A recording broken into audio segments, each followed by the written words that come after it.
Hello नमस्कार दोस्तों, स्वागत है आपका आपके अपने यूट्यूब चैनल आसान है विद पूजा पर। दोस्तों, इस वीडियो में हम उत्सर्जन तंत्र से संबंधित टॉप 35 क्वेश्चन डिस्कस करेंगे जो आपके आने वाले सभी एग्जाम्स के लिए अति महत्वपूर्ण प्रश्न होंगे। इसलिए दोस्तों, वीडियो को शुरू से अंत तक जरूर देखिएगा और अगर आप चैनल पर पहली बार आए हैं तो चैनल को सब्सक्राइब जरूर करें। तो आइए दोस्तों, बढ़ते हैं क्वेश्चन की ओर। हमारा पहला क्वेश्चन है, अमीबा में उत्सर्जन किस प्रक्रिया के माध्यम से होता है? इसका सही आंसर ऑप्शन ए है दोस्तों, प्रसार। अमीबा एक कोशिकीय जीव है। इसमें उत्सर्जक पदार्थ कार्बन डाइऑक्साइड और अमोनिया होता है। कोशिका झिल्ली के माध्यम से ये प्रसार द्वारा उत्सर्जन करते हैं, तो इसका सही आंसर ऑप्शन ए होगा दोस्तों, प्रसार। हमारा अगला क्वेश्चन है, अर्थवॉर्म केंचुए में किस अंग के माध्यम से उत्सर्जन होता है? केंचुए में नम त्वचा और नेफ्रिडिया दोनों अंगों से उत्सर्जन होता है। केंचुए में मुख्य उत्सर्जी पदार्थ यूरिया होता है और इसका उत्सर्जी अंग नेफ्रिडिया होता है, जिसे हिंदी में कुंडलित नलिकाएं भी कहती हैं। बाहरी वातावरण में त्वचा के माध्यम से उत्सर्जन करते हैं, इसलिए दोस्तों इसका सही आंसर ऑप्शन सी हो जाएगा, ए और बी दोनों। हमारा अगला क्वेश्चन है, मानव शरीर द्वारा उत्पादित मुख्य अवशिष्ट पदार्थ क्या है? तो इसका सही आंसर ऑप्शन सी है, कार्बन डाइऑक्साइड और यूरिया दोनों।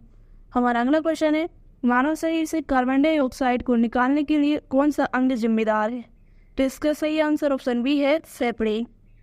हमारा अगला क्वेश्चन है, वे जंतु जो उत्सर्जी पदार्थ के रूप में अमोनिया का उत्सर्जन करते हैं उन्हें क्या कहते हैं? तो इसका सही आंसर ऑप्शन बी होगा दोस्तों, अमोनोटेलिक जीव। वे जंतु जो उत्सर्जी पदार्थ के रूप में अमोनिया का स्रावण करते हैं या उत्सर्जन करते हैं उन्हें अमोनोटेलिक जीव कहते हैं। अमोनिया उन जीवों की मुख्य उत्सर्जी सामग्री होता है जो हमेशा पानी के संपर्क में रहती हैं, जैसे प्रोटोजोआ, पॉरीफेरम, मछली, समुद्री कछुए। ये सभी जीव अमोनिया का उत्सर्जन करते हैं और अमोनिया सबसे विषैला पदार्थ होता है उत्सर्जक पदार्थ के रूप में।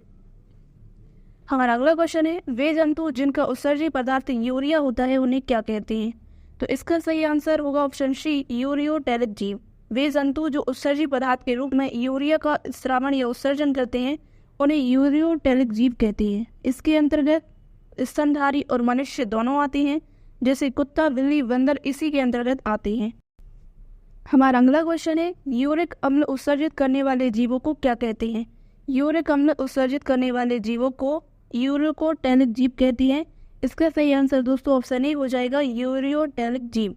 इसके अंतर्गत पक्षी और सरीसृप दोनों आते हैं जो मुख्य रूप से यूरिक अम्ल का उत्सर्जन करते हैं और ये सबसे कम विषैला पदार्थ होता है यूरिक अम्ल। हमारा अगला क्वेश्चन है, ग्वानिन का उत्सर्जन कौन से जीव करते हैं? तो ग्वानिन का उत्सर्जन मकड़ी और बिच्छू दोनों करते हैं, तो इसका सही आंसर ऑप्शन सी होगा, दोनों। हमारा अगला क्वेश्चन है, त्वचा की कौन सी ग्रंथि से पसीना का उत्सर्जन होता है? तो इसका सही आंसर ऑप्शन ए है, श्वेत ग्रंथि। दोस्तों, हमारी त्वचा में बाल के बाजू में एक छोटा सा छिद्र होता है, वहीं पर श्वेत ग्रंथियां पाई जाती हैं जहां पर आवश्यकता पड़ने पर पसीना उत्सर्जित किया जाता है। हमारा अगला क्वेश्चन है, फेफड़े के द्वारा उत्सर्जित पदार्थ है? तो इसका सही आंसर ऑप्शन सी है, कार्बन डाइऑक्साइड और जल वाष्प फेफड़े के द्वारा उत्सर्जित किया जाता है।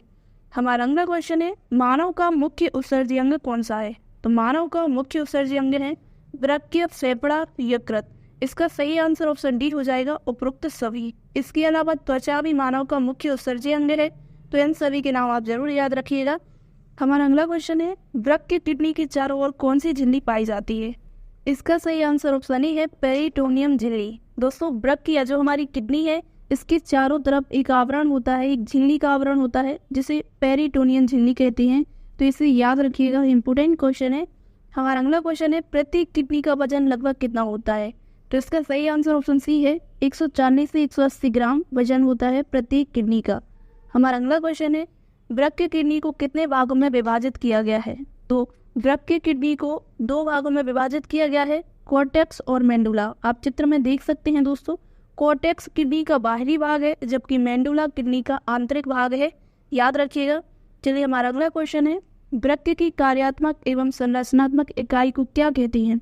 तो इसका सही आंसर है ऑप्शन ए, नेफ्रॉन। वृक्क की कार्यात्मक एवं संरचनात्मक इकाई को नेफ्रॉन कहा जाता है। नेफ्रॉन को हिंदी में वृक्काणु भी कहा जाता है। एक स्वस्थ वयस्क मनुष्य में 10 से 15 लाख वृक्काणु होते हैं, नेफ्रॉन होते हैं। नेफ्रॉन में ही रक्त का छनन या निस्संदन होता है, तो इससे भी आप याद रखिएगा। हमारा अगला क्वेश्चन है, किडनी के अध्ययन को क्या कहते हैं? किडनी के अध्ययन को नेफ्रोलॉजी कहते हैं। और हिंदी में वृक्कीय शरीर विज्ञान कहते हैं। किडनी के अध्ययन को हिंदी में वृक्कीय शरीर विज्ञान कहते हैं। हमारा अगला क्वेश्चन है, नेफ्रॉन में यू आकार की संरचना क्या कहलाती है? नेफ्रॉन में यू आकार की संरचना हेनने लूप कहलाती है। हेनने लूप दोस्तों आप चित्र में देख सकते हैं, जो ये नीचे की तरफ यू आकार की संरचना है इसे हेनने लूप कहती हैं। हमारा अगला क्वेश्चन है, निम्नलिखित में से किस उत्सर्जी पदार्थ में सर्वाधिक नाइट्रोजन का उत्सर्जन होता है? तो इसका सही आंसर ऑप्शन ए है मूत्र। सर्वाधिक नाइट्रोजन का उत्सर्जन मूत्र में होता है। हमारा अगला क्वेश्चन है, किडनी फेल होने पर सबसे अच्छा दीर्घकालिक समाधान क्या है? किडनी फेल होने पर सबसे अच्छा दीर्घकालिक समाधान ऑप्शन ए है किडनी प्रत्यारोपण, किडनी का बदलवाना।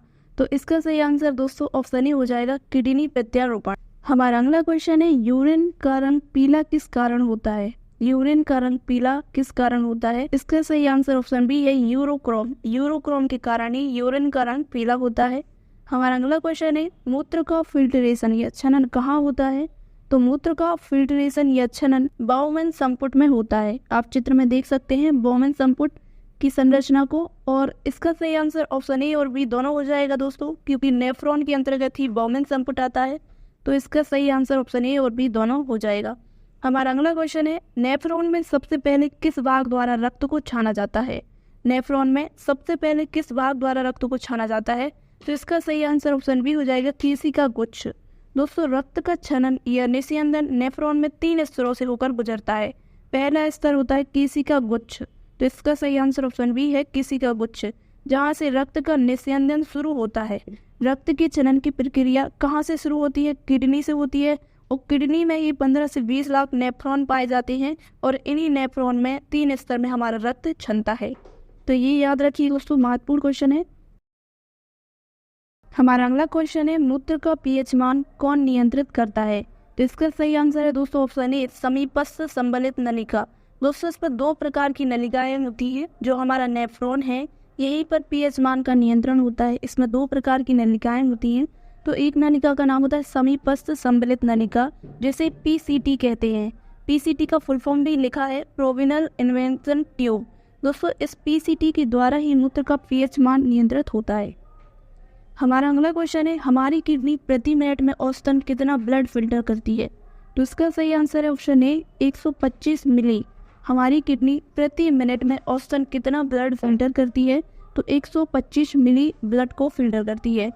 हमारा अगला क्वेश्चन है, मूत्र में जल की मात्रा कितनी होती है? तो मूत्र में जल की मात्रा 95% होती है, और इसमें अन्य घटक भी होते हैं, जैसे sodium 0.4%, ammonia 0.05%, phosphate 0.6%, urea 2%, sulphate 0.2%। दोस्तों यहाँ से पूछा जा सकता है कि हमारे मूत्र में यूरिया की कितना प्रतिशत होता है? तो यूरिया 2% होता है। अमोनिया सबसे विषैला पदार्थ होता है, जो सबसे कम मात्रा में मूत्र में उपस्थित होता है। चलिए हमारा अगला क्वेश्चन है, मूत्र का पीएच मान कितना होता है? मूत्र का पीएच मान 6 होता है। इसमें जो अन्य घटक के तत्व होते हैं ये मूत्र को अम्लीय बना देते हैं, तो इसका पीएच मान 6 होता है। हमारा अगला क्वेश्चन है, मूत्र की प्रकृति कैसी होती है? तो इसका सही आंसर ऑप्शन ए है दोस्तों अम्लीय। हमारा अगला क्वेश्चन है, स्वस्थ मनुष्य प्रतिदिन लगभग कितना मूत्र उत्सर्जित करता है? तो इसका सही आंसर है दोस्तों ऑप्शन ए 1.5 से 2.5 लीटर तक स्वस्थ मनुष्य प्रतिदिन मूत्र उत्सर्जित करता है। हमारा अगला क्वेश्चन है, कृत्रिम रूप से रक्त को फिल्टर करने की प्रक्रिया को क्या कहते हैं? कृत्रिम रूप से रक्त को फिल्टर करने की प्रक्रिया को डायलिसिस कहते हैं। दोस्तों जब हमारी किडनी काम करना बंद कर देती है तो डॉक्टर्स कृत्रिम रूप से जब रक्त को फिल्टर करते हैं तो इस प्रक्रिया को डायलिसिस कहते हैं। तो इससे आप याद रखिएगा। चलिए हमारा अगला क्वेश्चन है, मानव उत्सर्जन तंत्र में अवशिष्ट के निष्कासन के लिए निम्न चरणों के सही क्रम का चयन कीजिए। तो इसका सही आंसर ऑप्शन ए है। आप चित्र में भी इसका आंसर देख सकते हैं, पहले वृक्क, फिर मूत्रवाहिनी, फिर मूत्राशय, फिर मूत्र मार्ग। तो ये सही क्रम है एक अवशिष्ट पदार्थ के निष्कासन के चरणों का। अगला क्वेश्चन है, पक्षी होते हैं, तो इसका सही आंसर ऑप्शन बी है यूरोटेलिक। ओके, तो दोस्तों मैंने अभी आपको बताया था कि जो पक्षी होते हैं इनका मुख्य उत्सर्जित पदार्थ यूरिक अम्ल होता है।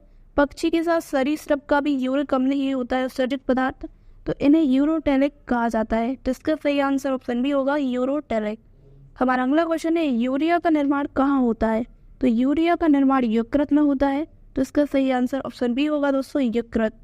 हमारा अगला क्वेश्चन है, कौन सा अंग अमोनिया को उत्सर्जन के लिए यूरिया में परिवर्तित करता है? तो इसका सही आंसर ऑप्शन बी है, यकृत।